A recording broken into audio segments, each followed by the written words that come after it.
Hello, everyone. Today I'm with Dr. Ursula Wirtz. So welcome, Ursula. Hi, welcome. Thank you for having me.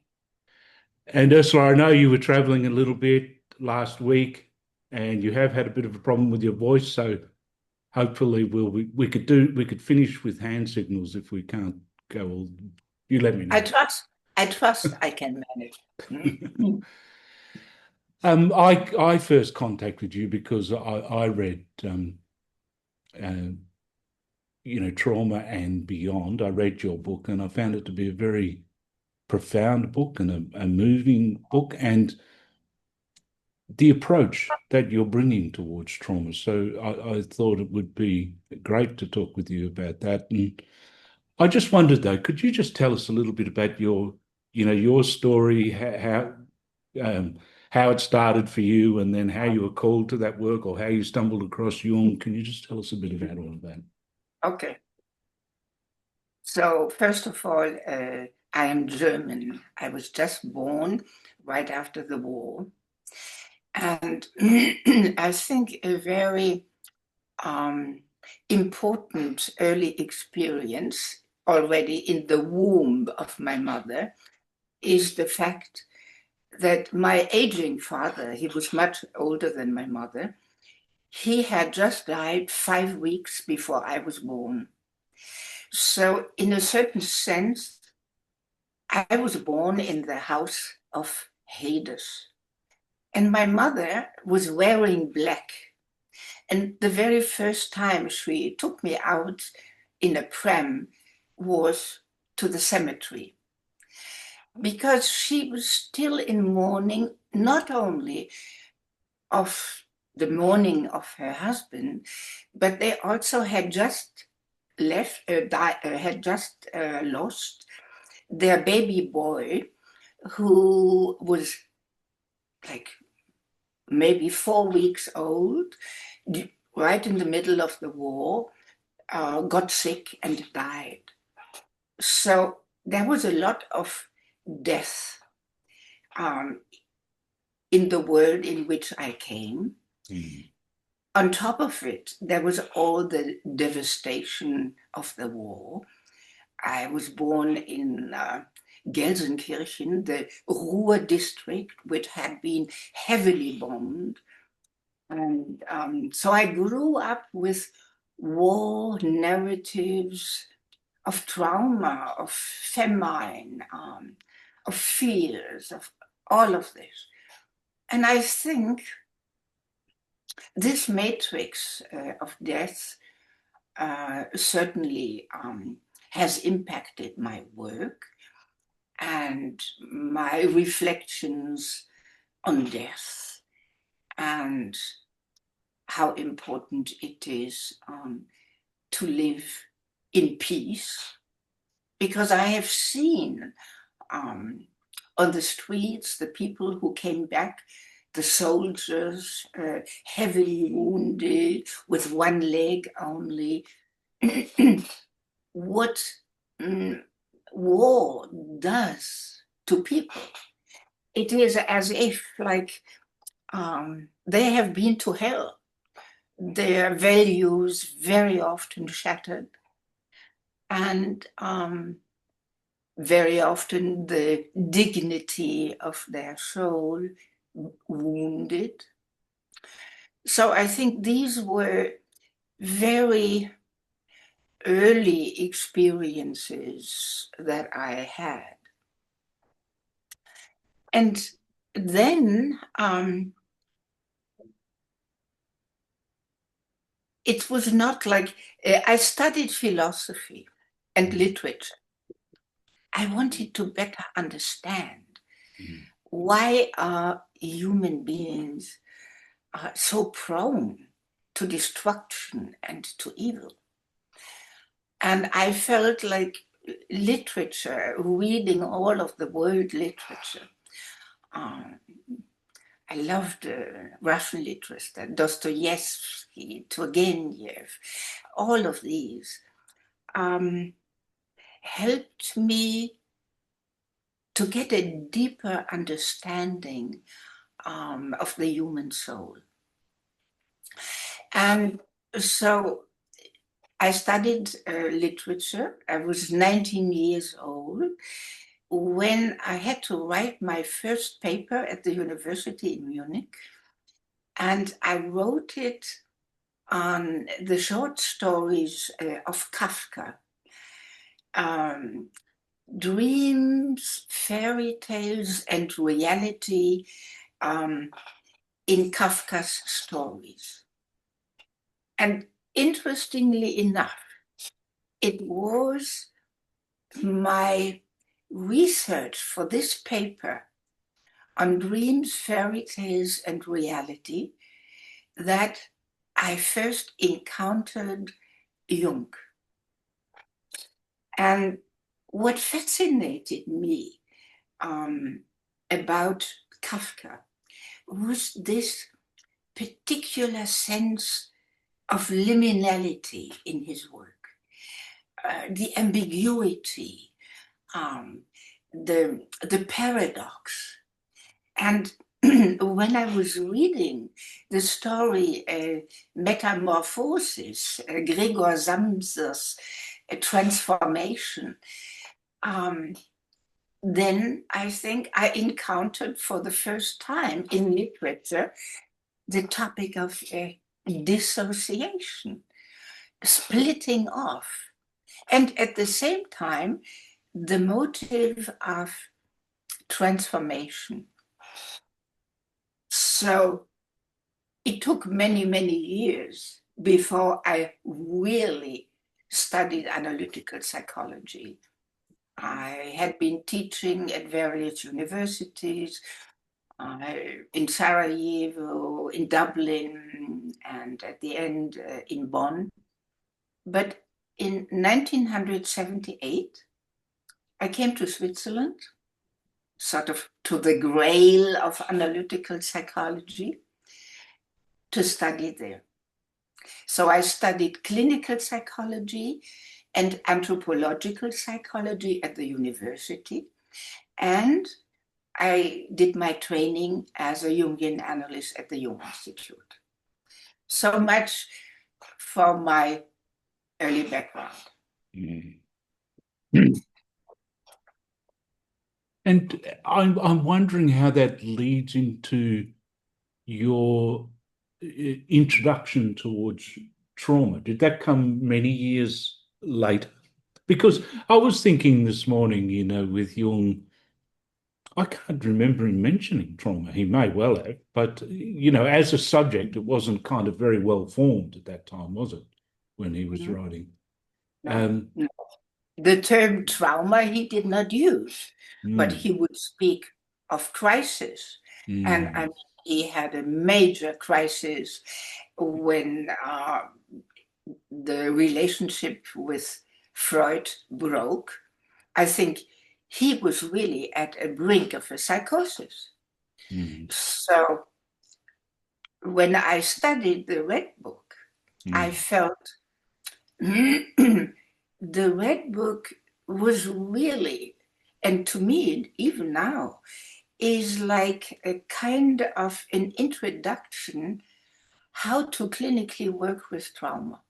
Really? All the elements of trauma therapy that in the research literature, scientific literature, are never mentioned. Jung is not very highly regarded in academia, but a lot of our procedures, our clinical tools, they are all already present in the Red Book. So the word is not used. Different words are used, but yes, the substance of the material is all there. Yes, yes. But what I feel like,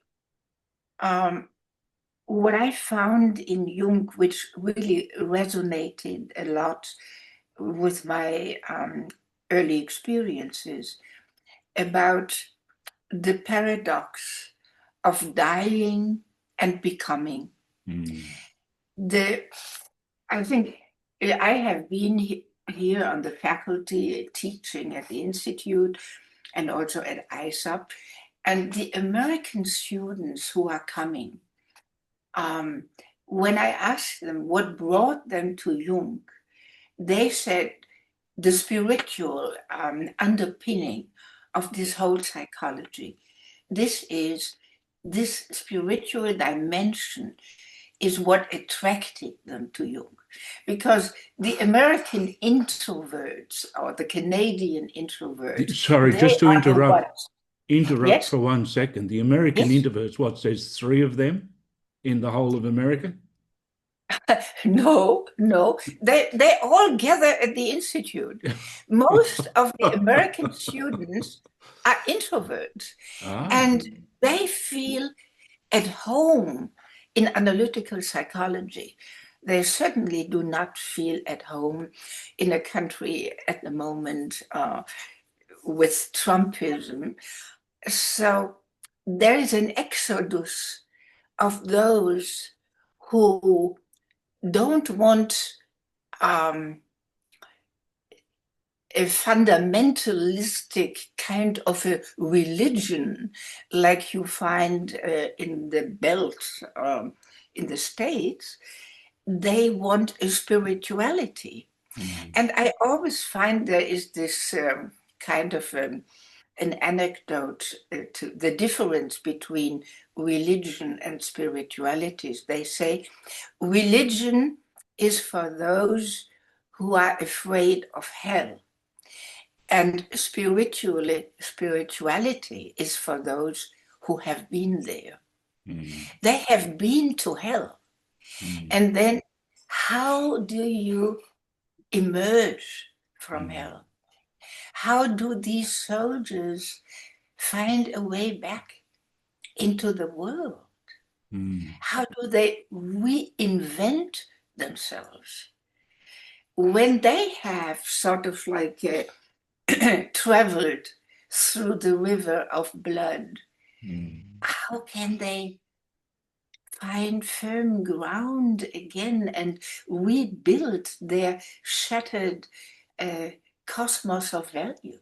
And I think this is where I find Jung has a lot to say, a lot to offer.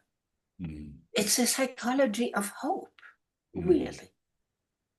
But I would say, this is just a personal reflection on it, that in the 60s and maybe in the 70s and 80s, when there was the New Age movement, there was a kind of spirituality which was a little bit off the ground, so to speak. Airy-fairy, so to speak. A little bit airy-fairy. And something about Jung is this light that comes from the dark. It's a bit more grounded or something. That's the way I would see it. Yes. And I think it is not airy-fairy. It is really deeply grounded in the earth. And I think, like, I find it a very pivotal moment when Jung described when he was so haunted and in so much emotional turmoil after the separation with Freud, when he said, deliberately, I let myself drop. So the difference, I think, between severely traumatized people, they do not choose to drop, to go into the abyss. They are forced, they are pushed through trauma to down into the abyss, into the darkest pit. But Jung, maybe because he had an ego strong as lions,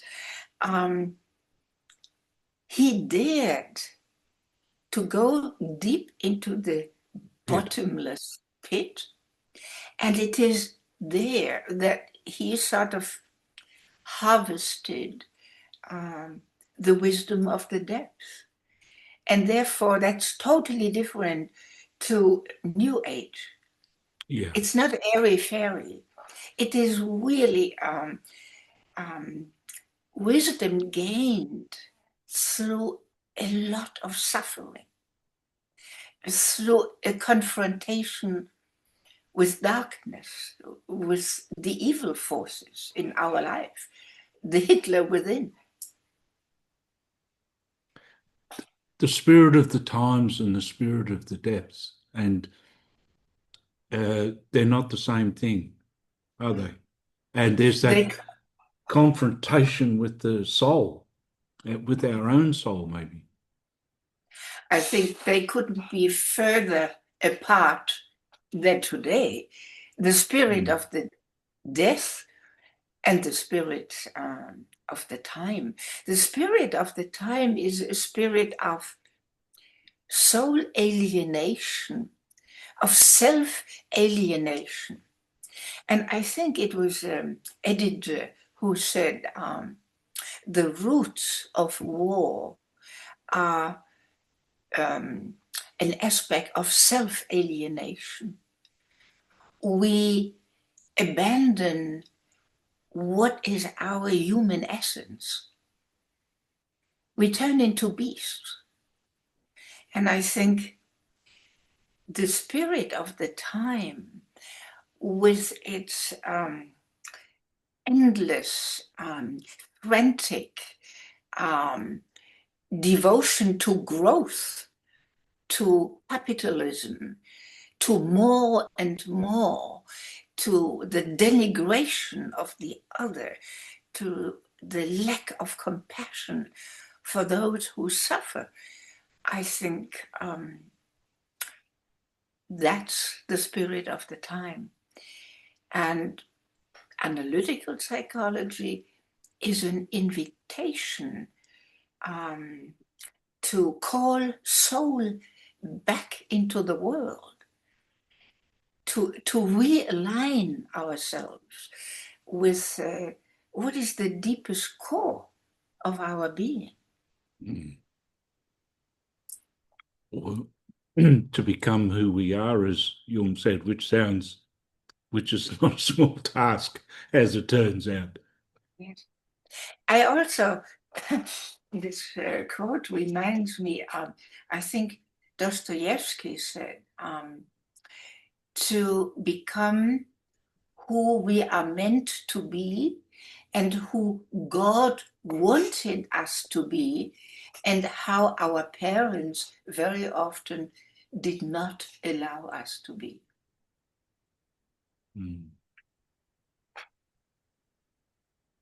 So can we just go back 1 second, though, Ursula? Okay, we got up to where you went to the Jung Institute and studied to become a psychoanalyst.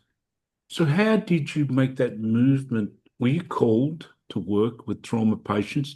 Was it a calling that happened one day while you were out at the shops, or?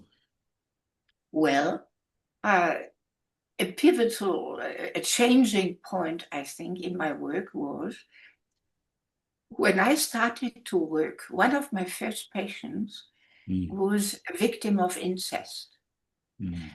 And she said, the night my father raped me was as if he had murdered my soul. Now, this made a deep impact on me. I did not understand anything about incest. I had nothing in my clinical training at the university about trauma. So I was at a loss. So I started to work. I started to research. This was my entry into trauma. I went to the States. I visited all kinds of incest groups, perpetrator groups. I went to Boston. I met Judith Herman. I read all the available literature. And ultimately, I wrote a book with the title Soul Murder, Incest and Therapy. And it came out in 1989. And since then, I felt called to counter the conspiracy of silence around violence, around sexual violence, around domestic violence. I did a lot of radio interviews, television interviews, lectures to counter this taboo about sexuality. And so this was really my introduction to work on trauma. And then later, my book was only like an expansion, going beyond individual trauma to also more collective trauma. Because, like, I have always been a very adventurous traveler. I traveled pretty much all over the world. And so I learned about cultural trauma. I lectured all over the Baltic countries, in Russia, Belarus. Cambodia too? Cambodia, yes, I've been there. I was rather engaged with the Cambodian Institute that they had installed to work with the victims of the Pol Pot regime. And because I was on the board of a Swiss war trauma foundation, we provided money to various cultures who worked on trying to heal trauma in Africa, in Israel, many countries. And so for me, understanding the dynamics of trauma, the dynamic interplay between victim and perpetrators has become extremely important. I researched all the work of Lifton and many others, Wilson, a fantastic trauma researcher. So I think what I have learned, if we work with trauma, we need to adopt an interdisciplinary view. We have to look beyond our little plate, our little understanding of our very specific training. No, we need a broader understanding about what is happening to the nervous system in trauma. We need to understand, why is trauma contagious? Why do so many therapists who work with trauma suffer from vicarious traumatization, from burnout, from secondary victimization? I think all of this we do have to study in order to really be available and present for those who have suffered the atrocities of trauma individually and collectively. How about you personally? Well, there's two questions I want to ask you. As a lay observer, there seems to be many different approaches towards trauma as well. Yes. You know, I'm thinking of Basil van der Kolk, The Body Keeps the Score, for example. So there's one window in, and then there's various windows in. So is what you're saying, are you kind of also talking about an eclecticness of taking a little bit from each window in? Yes. I think we need to, because if we only work on the symbolic level, like we do as Jungians, and this is a very powerful approach, we also need to work with the body, because the body is severely impacted by trauma.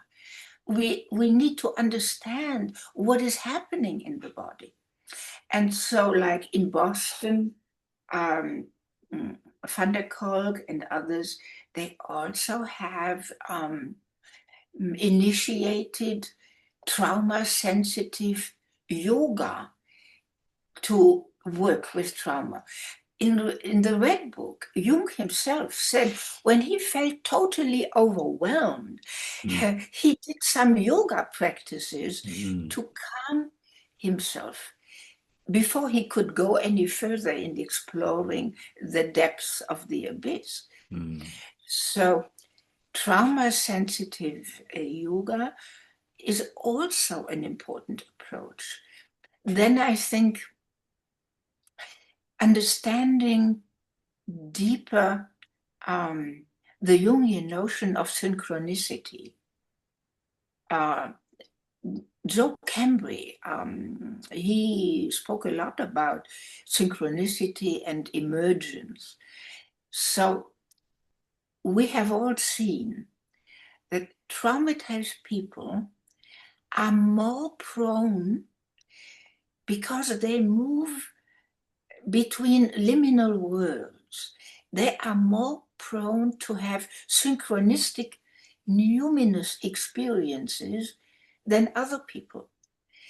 There is a different kind of an opening in the soul of traumatized people. When the ego is shattered,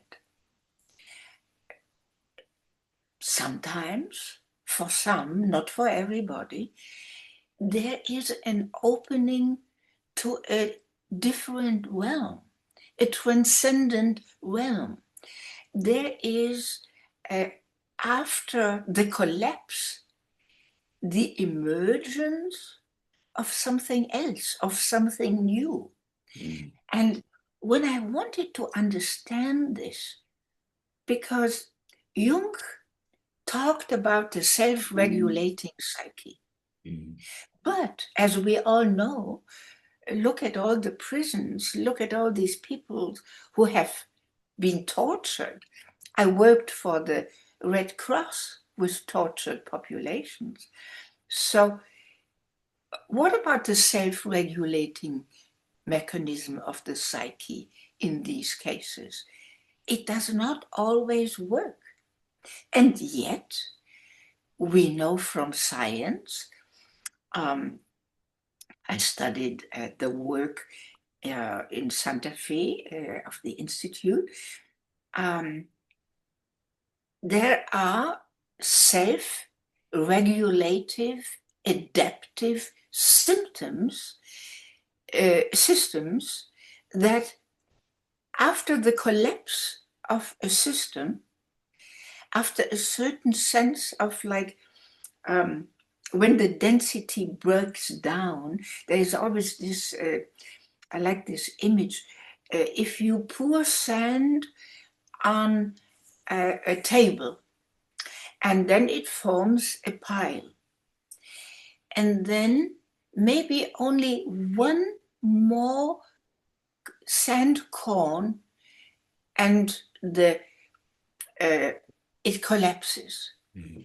When the point of density, of highest density is achieved, then it collapses and then it reconstitutes itself. So even from science, we learn about self-adaptive systems and emergence, that they reconstitute themselves. And what we have learned is the more often a system has collapsed, the robuster, the stronger the system becomes. And for me, when I learned about this, I thought, oh, isn't this interesting? Is this not what also happens to people? People who have been through wars, several wars, people who have suffered tremendously.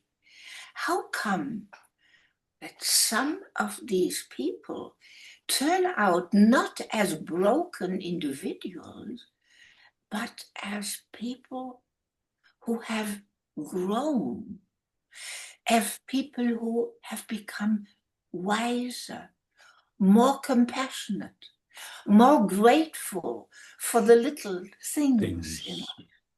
So much. You know, I'm just thinking that it must be very difficult for a therapist to say that to someone at the time, though, isn't it? Like the initial time of intense trauma or whatever. But it reminds me what you talk when you were talking there. I was also thinking about myth, that Psyche had to go into the underworld to get the box of beauty, or that Persephone is abducted.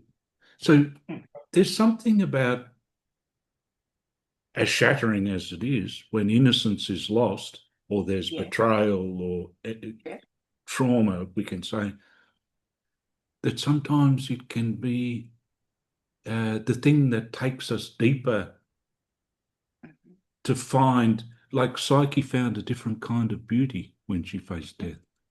Yes. This is why Jung said mythology is much better equipped to teach us about the mystery of life than science. And so in my trauma therapy, in my understanding of trauma, I use mythology. I use like fairy tales.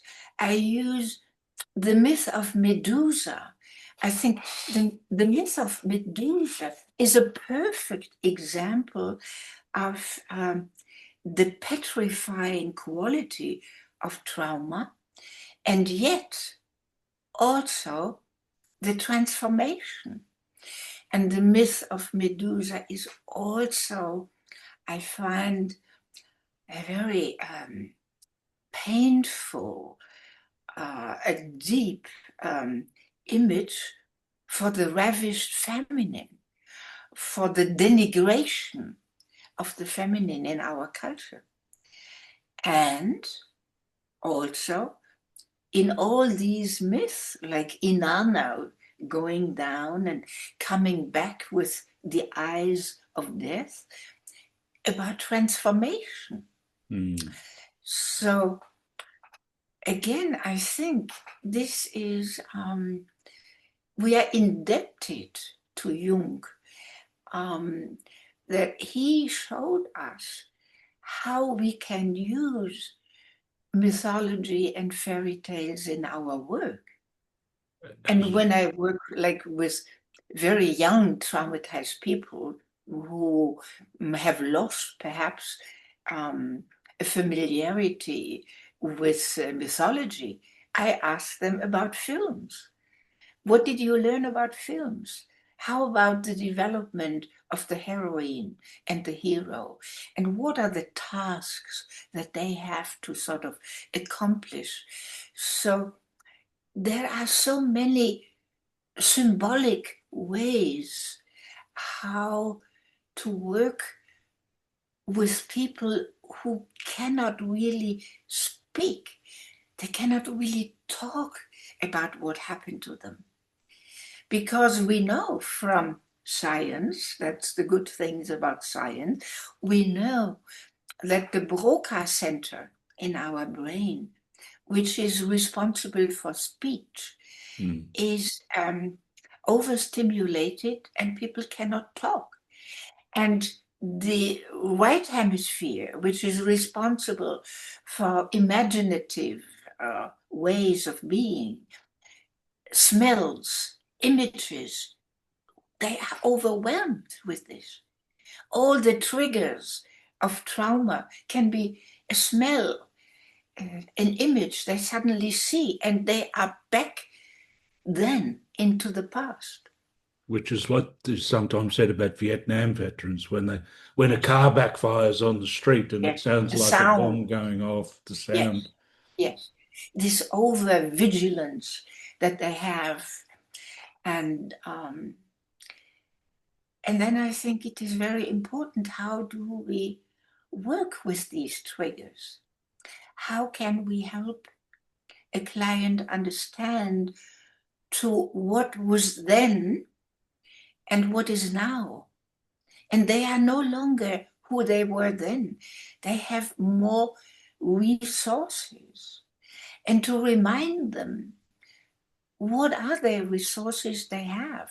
I think this is one of a very important approach to not always look at what is wrong in the life of this person, but how did they manage to survive?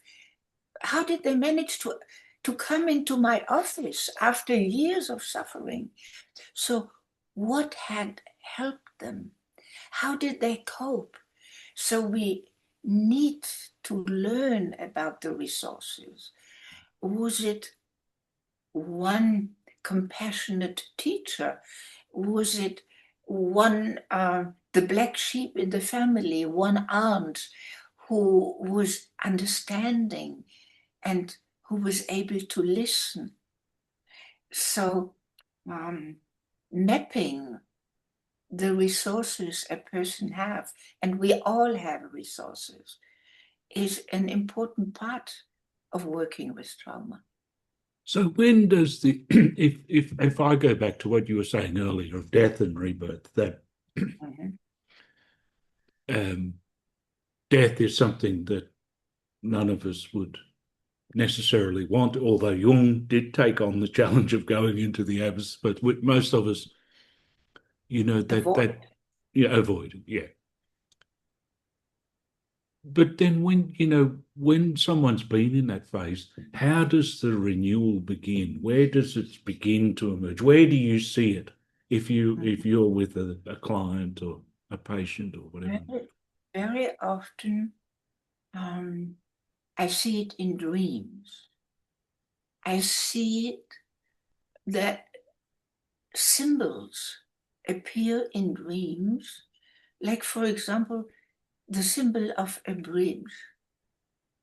And then we go into this kind of a symbol. I invite them perhaps to draw a bridge, to ask them, what do you associate with the bridge? Where is the bridge leading to? What does a bridge do? Is it a bridge over something? What is underneath? What are you hoping for on the other shore? This would perhaps be one way of seeing that something in the work has emerged, that this kind of a symbol or the rainbow could, that the unconscious provides a tool, a help to work with. And also, I think it's one of my favorite quotes with Jung when he said, when he was asked what his work is like, he said, I want to help people to experiment with their own being so that nothing forever remains petrified. So when I feel there are moments in our interaction, these so-called now moments, when we are no longer speaking, there is a moment perhaps of silence between us, where the client feels my presence and I feel the soul of the client. And maybe there is some other energy in the field between us. Then I can perhaps get a glimpse that the client is perhaps ready to experiment with their own being, to try something out, to explore a new way of looking at their life, a new perspective. And very often, this new way of seeing ultimately might lead into a new way of being in the world. And that's, I think, what this work is all about. Can someone over-identify with being a victim? I have often seen people being over-identified with the victim role, particularly young women who have been sexually abused, maybe even repeated abuse or being raped.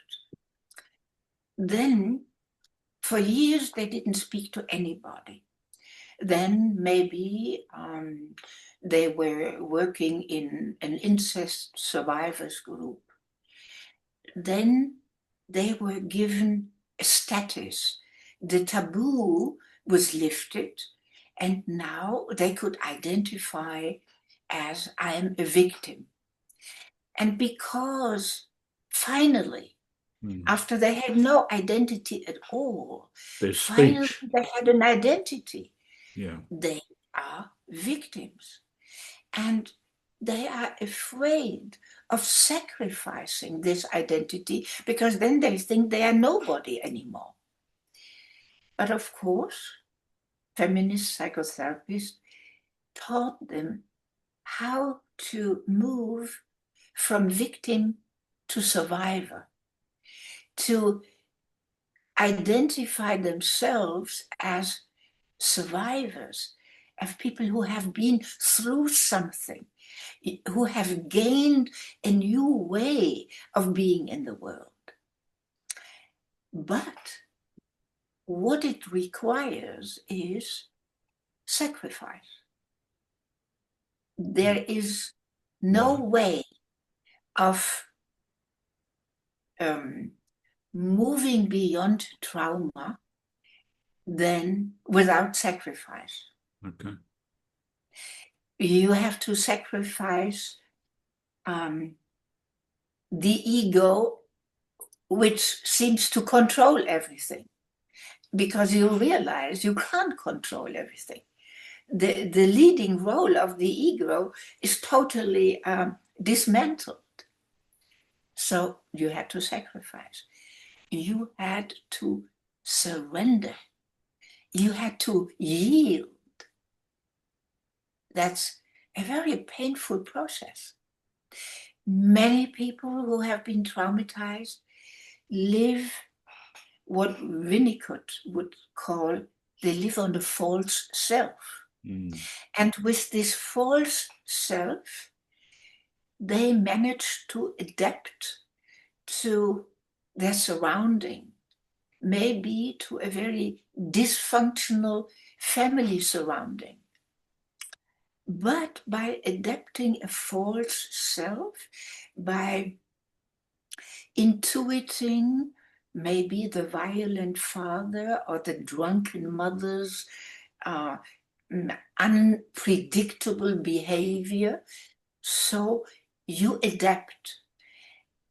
So your whole way of being is oriented towards others, towards the movement of others.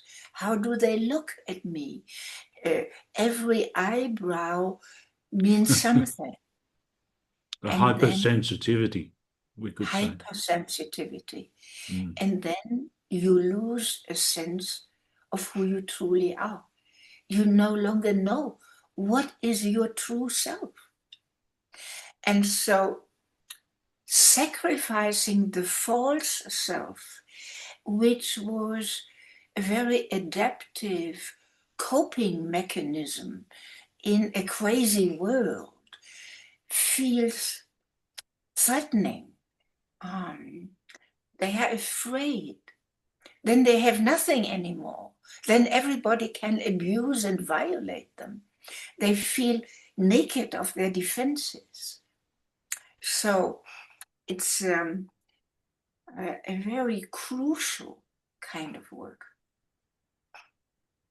I remember James Hillman saying once, these days it's not so much know thyself as reveal thyself. That the vulnerability of revealing and opening, and Yes. it always seems like a big thing. Well, it really is a big thing. When we look at the zeitgeist does not honor when you reveal your vulnerability. The zeitgeist hits right into where are your vulnerable spots. So you have to learn to discern where can you reveal your vulnerability, show who you truly are, and where do you need to protect yourself. Because I think traumatic experiences tend to override your boundaries. So you have no healthy boundaries because they have been violated. Traumatized people often cannot say no because they have experienced their no was not respected. So building up a stronger protection of those vulnerable parts and to become more, porous, so that you decide, when can I open the gates to let something in, and when do I have to close the gate to protect my vulnerability? And is that about all those sayings, old sayings about the company you keep or whatever that are you talking about a discrimination between who one is talking to or who one is with? Not so much, but that's also important. You have to choose with whom you want to be, who is fostering your well-being, and what kind of relationships are toxic. To discern this takes a strong ego. But the strong ego you first have to develop. I think this is also a pitfall I find for women in spiritual traditions and in spiritual retreats. Here they are sitting at the knees of the master, and they learn you have to surrender, you have to give up your ego. Well, most women have to learn to build up a reliable, strong ego to function in the world and not to allow themselves to be constantly exploited. So it's a double-edged sword, the giving up of the ego. Is the ego our friend or is it a foe? In spiritual traditions, the ego has a bad press. The ego is craving, holding on, and you need to learn to let go. I personally, I have many years of experience in Zen meditation, so I practice meditation, which helps me to be grounded when the work is very, very challenging. So I know what the perils and what the possibilities are on a spiritual path. And can we just talk a little bit about, like, you've been working close to this for a long time. That's very close to the darkness, the abyss. Yes. So apart from yoga, which I'm not underestimating, by the way, meaning that's a way of centering, right? What else? How else do you kind of, what is aiding in the wholeness what keeps me in the light? Is that your question? How do I cope with so much darkness? Mm. Well, as I mentioned before, I think meditation and grounding myself is an important aspect. Mm. Then nature is for me important. The beauty of nature. Mm. I have been horse riding a lot. I have been riding with a camel in the deserts. So my relationship to all sentient beings, to horses, to animals, to dogs, to the trees outside. I have a garden. Mm. My relationship to literature, which I mentioned before, is extremely helpful. Then I love music. My beloved is also a cellist. He played the cello every day. So the transformative power of music, of the arts in general. I have just been teaching a webinar on the transformative power of art for the Belarus Jungian group. So it's a big topic. It's a beautiful topic. Yes, also a difficult topic because the arts, when you think of surrealistic art, the arts also, they deal with darkness, they deal with violence, they deal with sadism. And because I work so much in Eastern European countries, I just came back from Krakow and I went to the Banksy Museum. Artists give a voice to the unspeakable. They reveal what is hidden in the society. They are a transformative, very often provocative agent of change. So I often work with art. I also have like a collection of cards, art cards.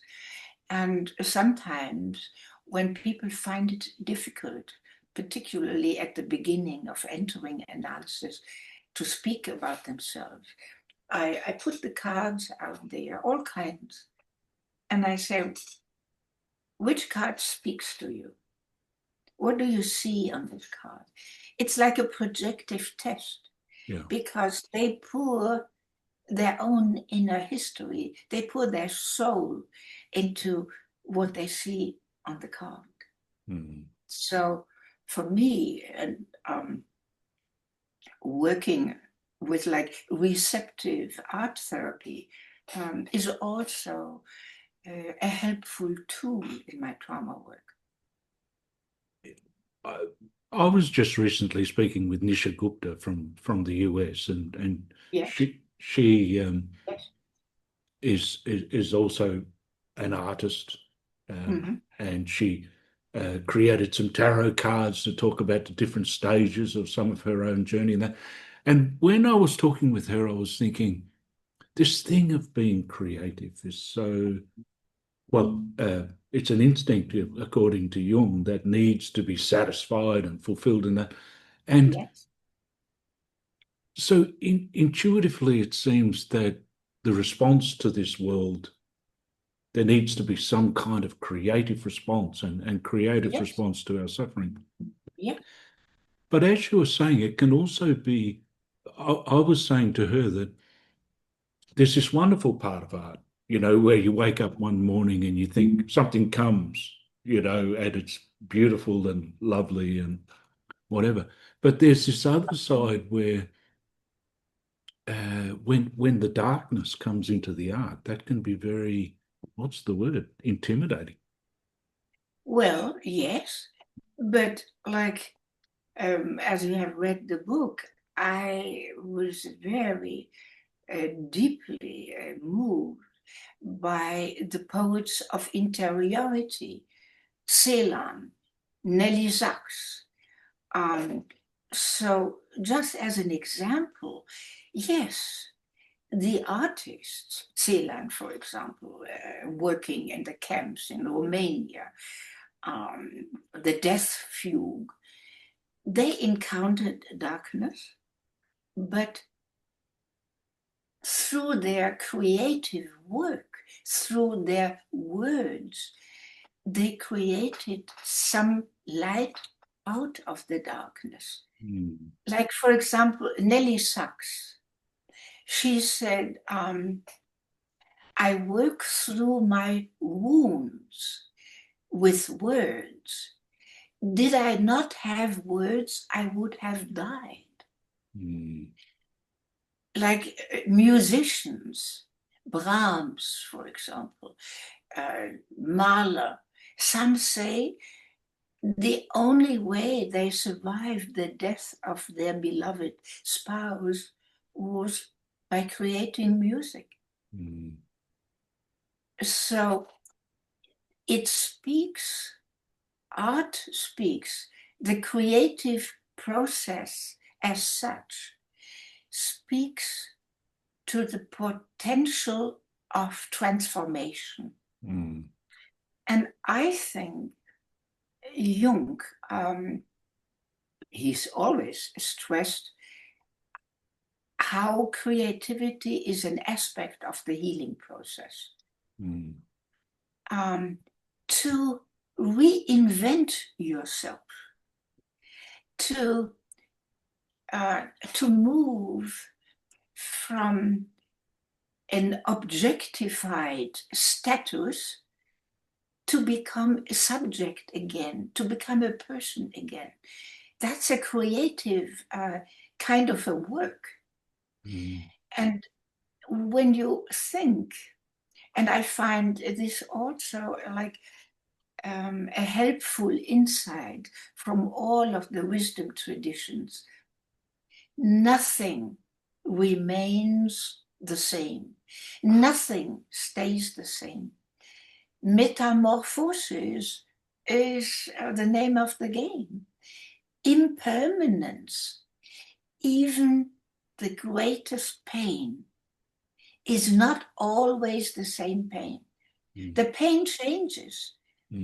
So the grim law of enantiodromia is not always a grim law. What changes into the bad can also swap over to the other side and change into the good. And to be able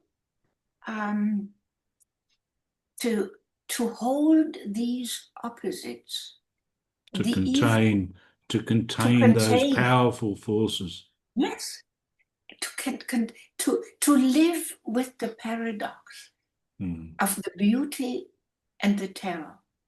I think that's what constitutes wisdom.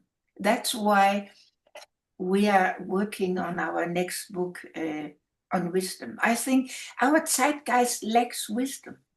We have too much knowledge. With AI, we know so much. But I think we need more wisdom as a complementary way. I do not believe in this dichotomy, not wisdom versus knowledge, but complementary wings to fly we need.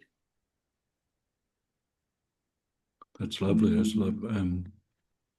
Maybe that's a good place for us to finish. I mean, I could think of just one more question to ask you is, tell us some of the other ways you're working with creativity with people. You were talking about the cards. Are there other ways as well that you've been working with people that way? Yes, I engage them into drawing, into painting. I ask them to express what they feel through their body, to do a kind of a body sculpture. What does it feel like? Yes. And then put themselves in, ask them to put themselves into a body language that would speak more words than just words, more that convey a deeper message than just the words. And where does masks, all these kind of creative expressions. And where does humour fit into all of this? I mean, I remember reading Joseph Campbell once that tragedy and comedy they go hand in hand sometimes.